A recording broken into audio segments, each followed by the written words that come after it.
Everyone, welcome to episode 10 of the BL and Friends podcast. Today's episode is episode number 10 with Enda Caldwell.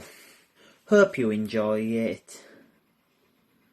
Hope it fills a gap in your time. We better chat a bit about his broadcast career, so here it is. Hello everyone, welcome to another podcast. It's Ben Lister here, welcoming you to episode 10 today of the BL and Friends podcast. Right, let's crack on with today's show. As you know, each week I have a guest to talk about their career and some of my closest friends and talk about their hobbies and jobs. So let's crack on with this week's guest. It's broadcaster from all different radio stations, and it's the one, the only, and he's currently in the Cayman Islands at the moment near America, and it's Enda Cadwell. Hello, Enda. Welcome along. You got it nearly right, but then again, you're from Hull, so I would also say to you, how are you today? And is there any snow on Hessel Road today? I don't think so. It's just... Go on, give us that. Is there snow on Hessel Road? Tell me there's no snow on Hessel Road. Say it. There's no snow on Hessel Road. Good stuff. You passed the test. Excellent, in the words of a Simpsons person, Mr. Burns. Excellent, Smithers. Thank you. Yeah. Matt Groening and the Fox team should have hired you to be on The Simpsons. Indeed. Because there's a lot of great actors on there. It's all acting, my friend. It's all acting. Yeah. That's good. You ready? 5 questions today about your broadcast career? Yes, exactly. Well, are you ready to at least in the jungle? Say, what are you up for today? I'm in the dock, I feel, but I'm ready to answer them, Your Honor. Yeah. Good. That's brilliant. If that's okay, you ready to go? Yeah, Rumble sure. In the jungle. Okay, question 1. Let's go for it. Fast-paced like a chart show host. Number 1. Where did you start your broadcast career? Long wave radio, Atlantic 252. And how did you feel at your first broadcast, after your first broadcast, and what was the first song you played? Well, it's a long story because, first of all, I was just 14 helping out Tony West. So I was a spinner, basically, helping out to pull carts and hit off buttons on a Saturday afternoon. So I think it was either In Excess, Bitter Tears, or there was another one which we played was Amy Grant, Baby Baby. But I remember those being 2 records that I got to hit off and fire jingles and stuff. So that's that. The first time I got to really speak on radio was I recorded my own show to go out on my friend's pirate station, Kiss FM in Dundalk with my friend John Gartland. So I was actually listening back to a recording of myself. So when you do that, you've already sort of rehearsed a lot of what you've done. And so you've passed it and you think, oh, that's going to sound fine. So it was good because I got used to how my voice actually came across in radio. And of course, I had a very local accent from my own area at the time, way back in 91 or 92. And you're still evolving when you're, 14, 15, 16. That's the time when you start to sort of learn about the business and listen. And at the time, there was some great legends and inspirations to listen to in those days. Brilliant. We'll move on to question 2 now. Who were your inspirations in radio when you were starting out?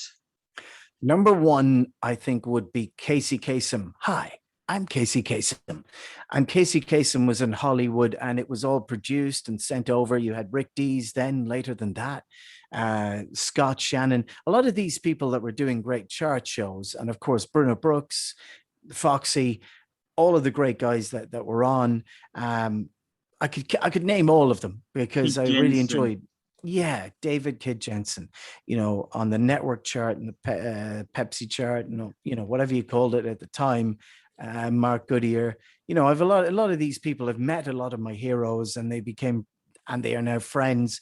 And, I suppose as well, they were all top 40 DJs, but there were other inspirations. I mean, a friend of mine in Dublin, Chris Barry, who did a talk show, and that was like, talking about the issues of the day. You would have, I mean, who else? There were Gay Byrne in Irish radio was a legend. Gay Byrne, because he was one of the great broadcasters. I wasn't a huge fan at the time, but now I see his value. Terry Wogan, Terry Wogan was another one, because they're not always apparent when you're a kid and you're listening. You think, oh, it's a bit old fashioned this, but as you get on in years, you start to enjoy hearing Terry Wogan and realize the brilliance of what he did. Graham Norton is a TV legend, because I really did start in TV, helping out at a local community television station. So I had kind of started in TV and learned a lot of the technical things from that, and then moved over to radio. And I'd started kind of doing live DJ at just, I guess you call them junior discos, or, teenage afternoon kids discos. So, that's how you gain your experience, Brilliant. Yeah, as you say, I was also in talking to, as you say, one of my, as you say, Graham Norton, good guy. Absolutely. And a Cork man. Have you ever met him? I haven't, but I know people who have. If you said that about 10 different people, I haven't, but I know people who have. You mentioned Chris Tarrant when we were off camera earlier, and I haven't, but I do know people that have, and met Chris and worked with Chris and know Chris. But again, it was like my recently departed friend, John O'Coleman, who I did meet in Australia. And he was a very big name on Heart and on Virgin before that, up against what Chris Tarrant was doing. And you had Russ and Jono. I mean, Charlie Wolfe is another legend that I should mention as well. I mean, when we're name dropping, there are so many people. There was Peter Anthony on Radio Luxembourg, Robin Banks on Atlantic, Henry Owens, Captain Kevin, Andrew Turner. There were just so many great people that it'd be nearly unfair to mention people, because then you're just leaving out so many others. I mean, in your own area, you've got Carl Kingston, he's a local legend, and he helped to start the careers of people like Stephanie Hurst, people like Chris Moyles, and countless others.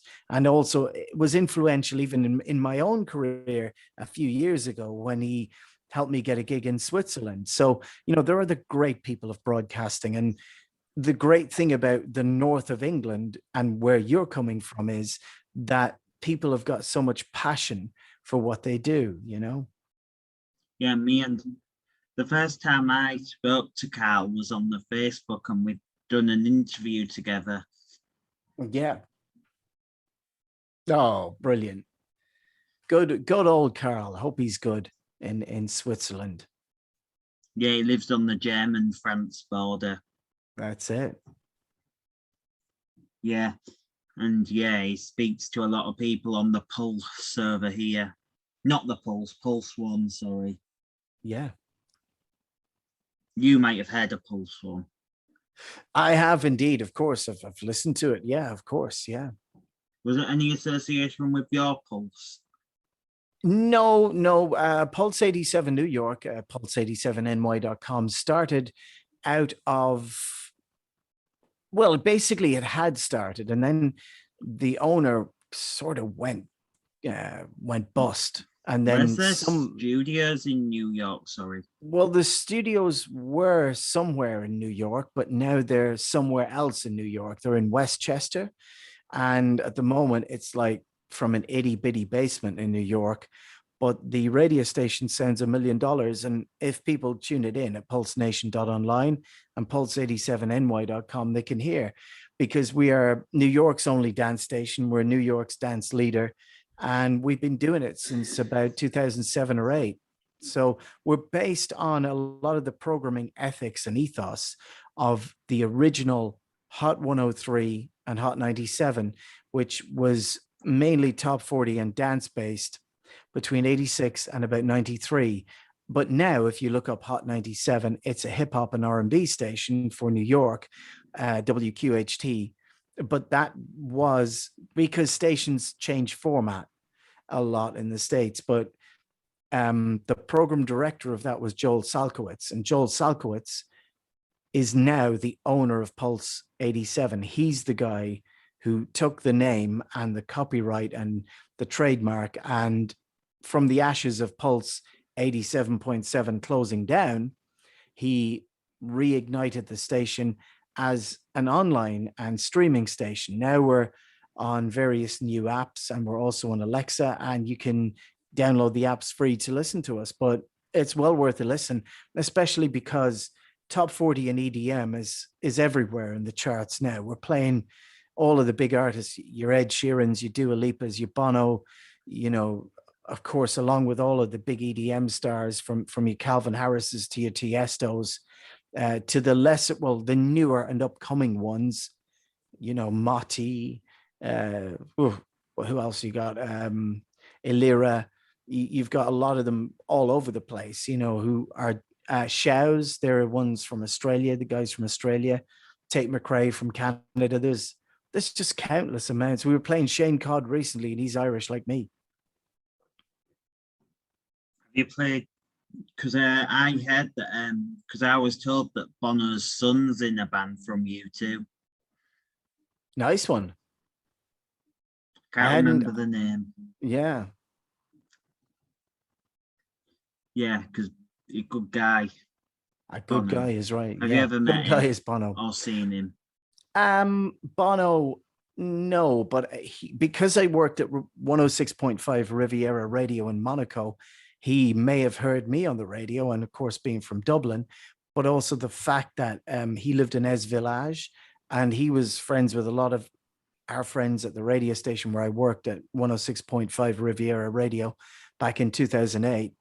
So again, it was only 6 degrees of separation. And of course, he will have met, who I did meet, was Prince Albert of Monaco. So hadn't met Bono. Would like to meet him though. And love all his work, none of all his albums. Boyzone and Westlife. Yeah, Ronan Keating, yeah. And Brian McFadden, yeah. Interviewed Brian McFadden, not met him.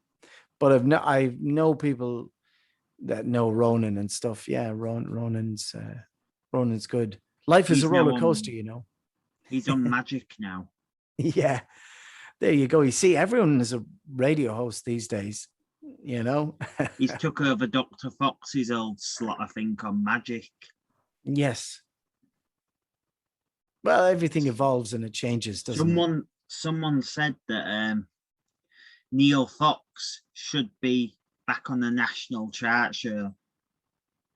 Yeah, well, I'd love to hear that, because he was doing something there recently on UDJs, and then he moved on to Nation Radio. So he's, you know, hopefully Nation Radio will, maybe they'll get him to do a chart at the weekends. He's one of the best in the business at it, and one of the longest doing it. And to be honest, it would make the hair on the back of your neck stand on end how good he sounded, Foxy, in sort of the 90s and the early noughties. Because when he was playing things like, we recently lost, very sadly, Sarah Harding, but he would have been one of the ones to very first play Girls Aloud at the time. And I remember, and Liberty X and all of these acts that were out at that time. Good old Foxy, yeah. Yeah. What's the difference between the Radio 1 chart and the Pepsi chart at the time? Well, the difference, I think, was because Bruno did it straight, you know, with a journey, which was just to get the hits out quick.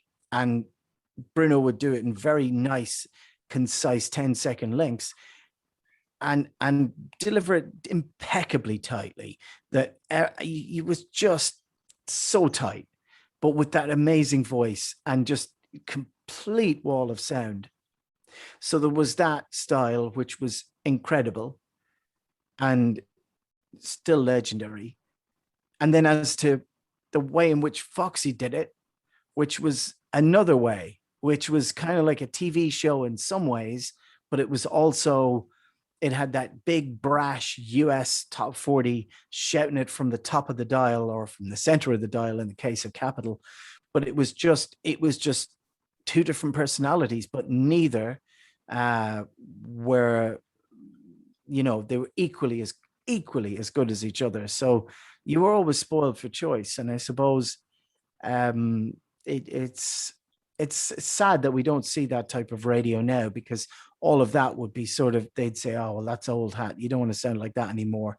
One person I do still love to listen doing a countdown, who's born on the same date as me, which is Scott Mills. And I think he's a year older than myself, and he still can relate to young people, much like yourself, and pull it off on youth radio, on Radio 1 with massive audiences. So I do like that. And I do like the way Scott does the chart, because I think he's excellent and really lovely. And he's one bloke I have met along with Tony Blackburn. And he's a really nice guy.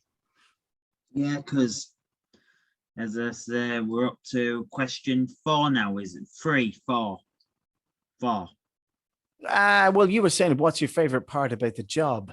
I can tell you the favorite part about the job is, that was a question 3, which we may have skipped across, but I'd say the favorite we'll part go for about question 3 then. Sorry, and you've posed it, and what I would just say about that is the favorite part of the job was really you get a real sense of satisfaction when you feel like you were standing in a radio studio and you think there's X amount of people that are listening to me right now, and if I hit this button, this will happen. And you've a lot of power.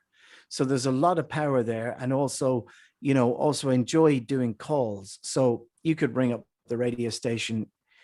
And I think that is an evolving thing, where the calls I would have done 10, 20 years ago versus what I would do now, and edit them down tightly and have fun and knock a bit of crack out of people, because we like to have fun. But also keeping it tight and, nailing it all together like that, where it intermeshes, I think is, the technicalities. But also, I suppose it's just listening back and going, wow, that really produced out well. And that, it's always that. And I think as well that, if you have the audience, it's like a football team. It's like, if you were to go back and think, wow, Foxy had this massive audience, it was like that. I did a lot of the Today FM top 40s, and you make the show your own. You get in there and you do it the way that you feel, Yeah. And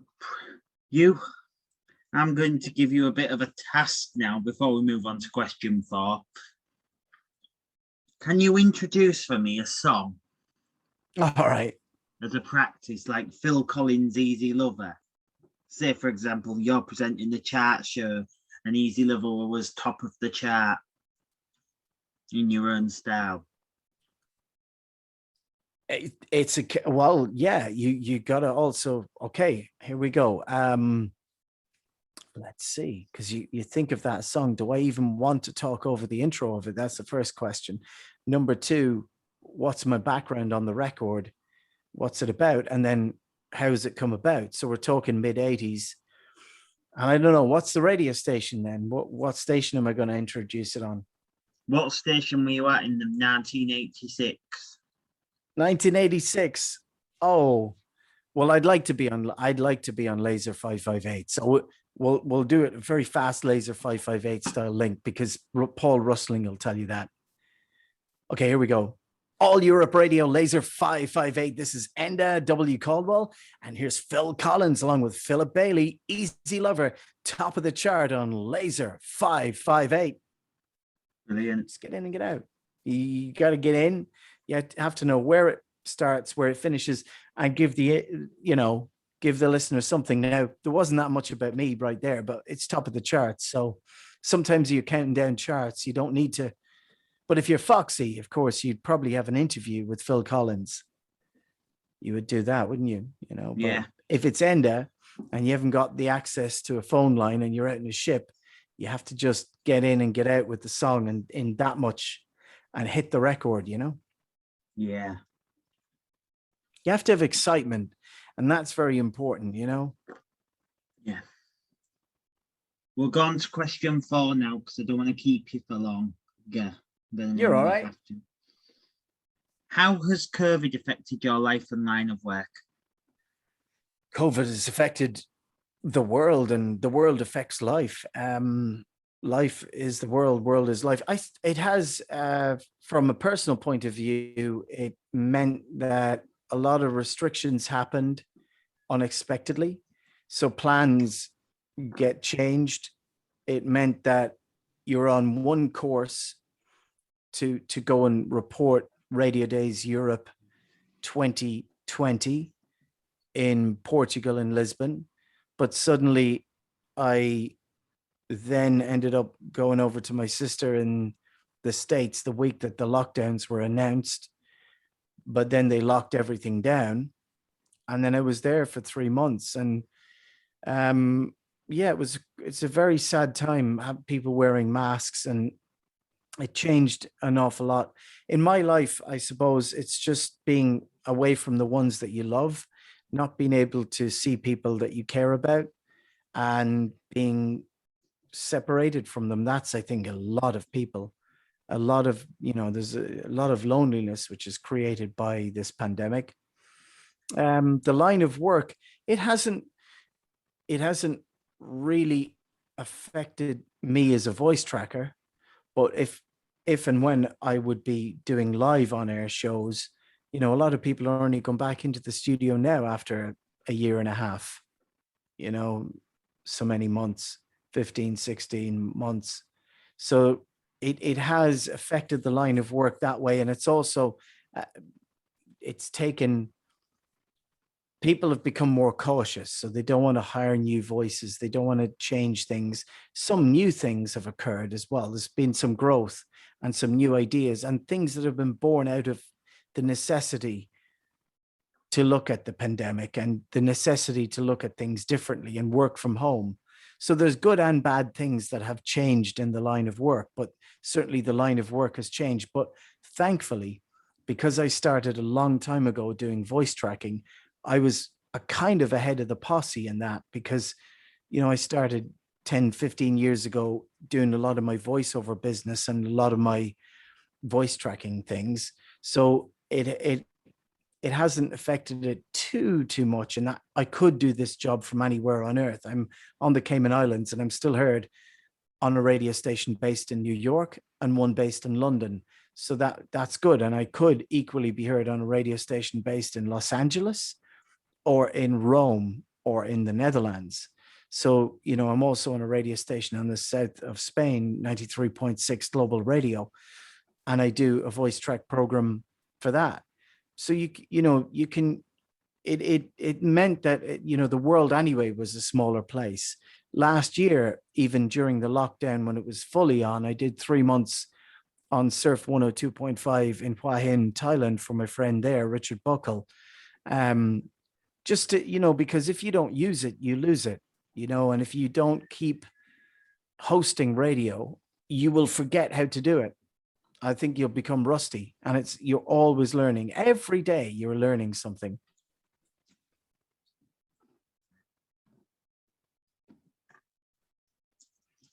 Yeah, brilliant. Sorry, I just had to turn the light on there. That's it, man. Turn the light on. We'll move on to came on. question 5 now. And you were illuminated. Yeah, question 5. Go for it. What advice would you give to young aspiring broadcasters who are starting out?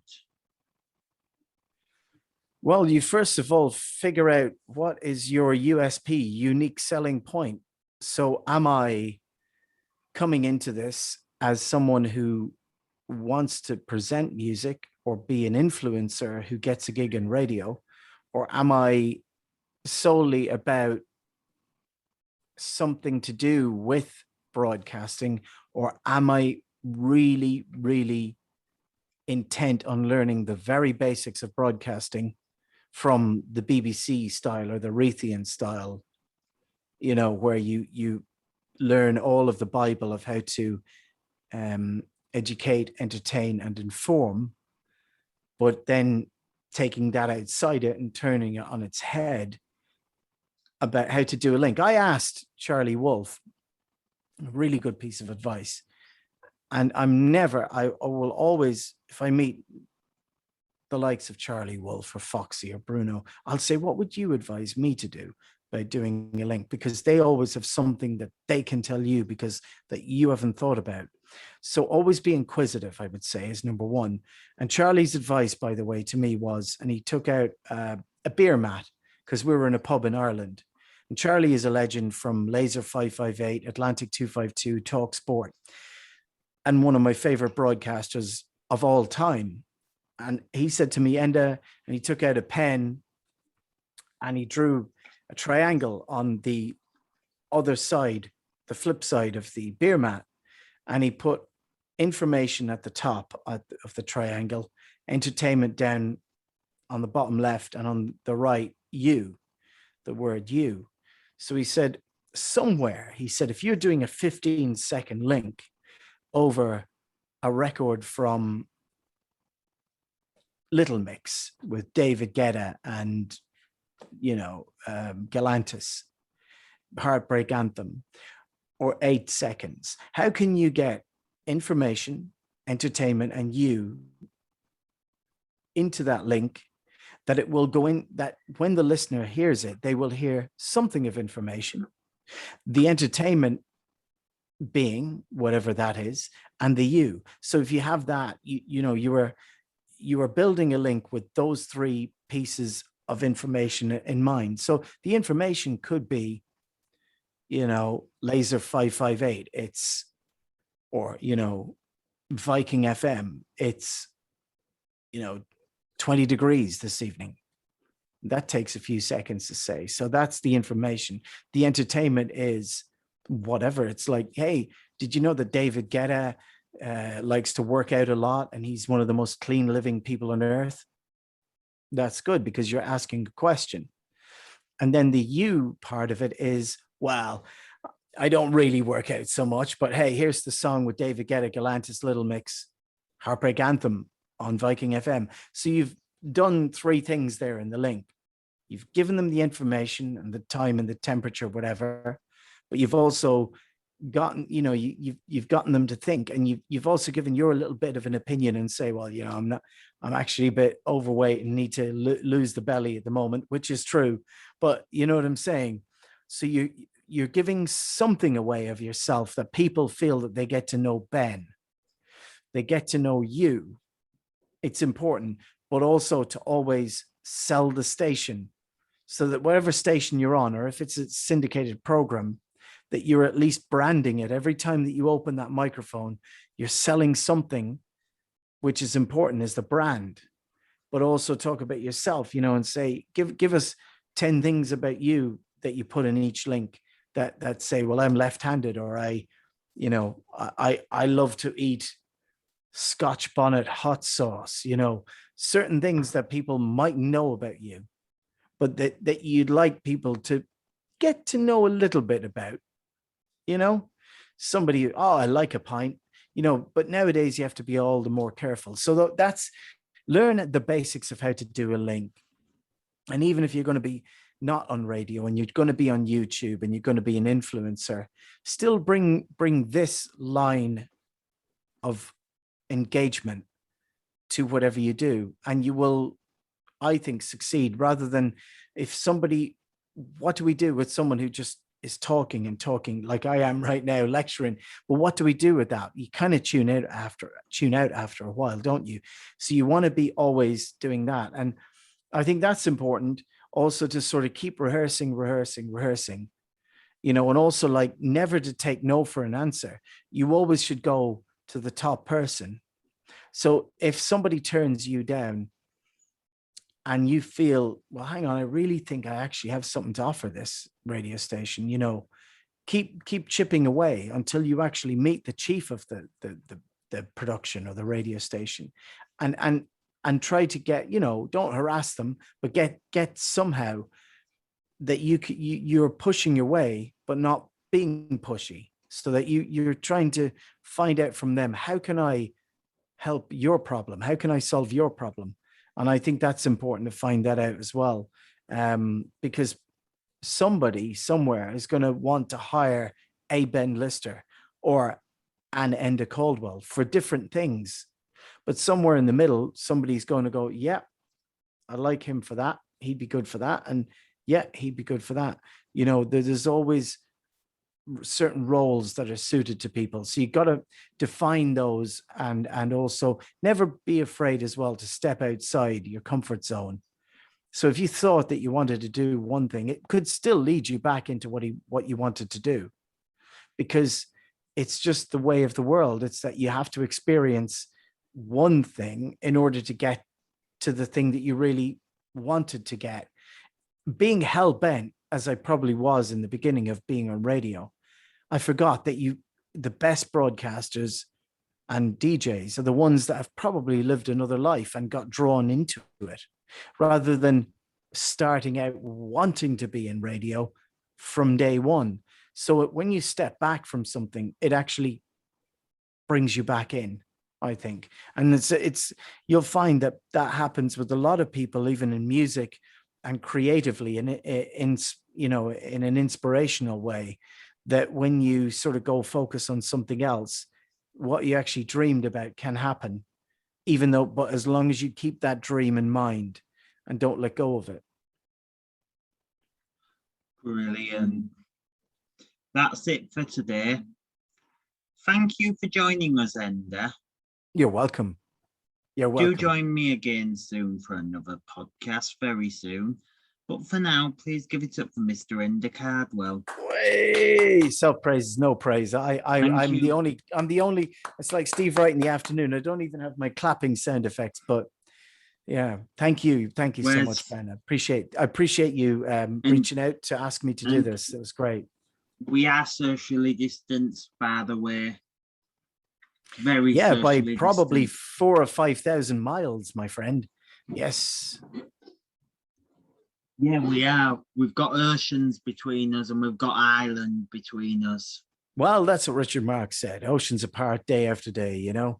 But hey, I'll be right here waiting, as they say. But it's really good to talk to you, and do try and sort of look up listening to people like Kenny Everett, Charlie Wolf, and various others, and learn that, you know, every certain style, that even the ones we don't like, of broadcasters and DJs, there's always something that we can learn.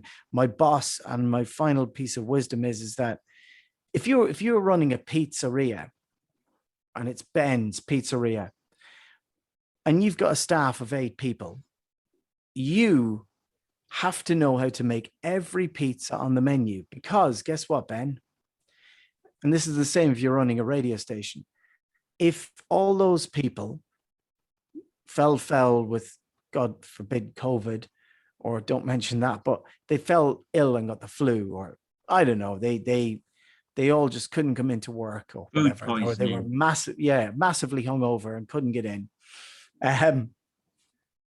You want to open the doors of your business, don't you? You want to make the money. So you have to know how to make every pizza that's there on the menu, because you still want to sell the pizzas. Now you're going to have to probably call in a friend to deliver the pizzas, and you're going to be swamped under, but you're still going to do it because you're the one whose name it rests upon. So always know how to make all the pizzas in your own pizzeria.